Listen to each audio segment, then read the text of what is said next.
Meu pai doente, remédios caros. Roubei tanta gente para salvar. Eles tatuaram meu braço pra saber que eu era um ladrão. Eles falaram pro meu pai que eu roubava, foi que então meu pai achou que era um peso para mim e se cansou. O meu pai se matou. Então que tudo se exploda. Eu saí arranjando briga em busca de obter força. Não soube lidar com o que não encontrei outra escolha. O meu pai se matou, pois eu não tive força. Foi então que eu conheci um homem que fez algo por mim.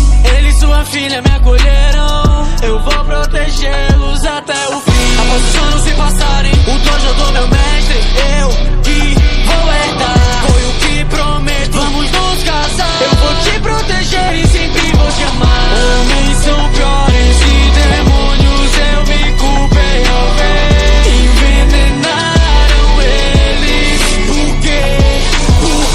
De novo tiraram tudo que eu amava. De novo arrancaram um pedaço de mim. Eu matei com as mãos limpas cada alma culpada. Eu fiz a chacina e aceitei meu fim. Os achou que eu era um demônio por ter desfigurado tantos corpos. Me dá chance de largar o lado humano. Eu sei que não tem volta, faça logo. Foi o que eu sei, que do céu você ainda tá me assistindo. Entendo mais, feche seus olhos, pois eu não quero que você veja isso. Pai e sensei,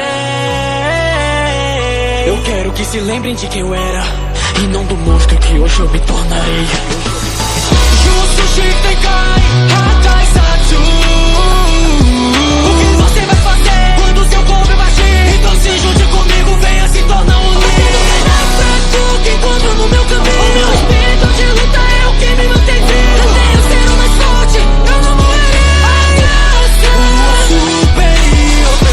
Quanto tempo veio a passar, eu matei o último pilar. Eu estava por perto, então eu vi. Tira das chamas, vamos nos divertir. Só com uma troca de golpes eu vejo que você é forte. Mas saiba que por ser humano você se limita à morte. Por ser tão incrível eu te proponho então deixar de ser humano e ver se torna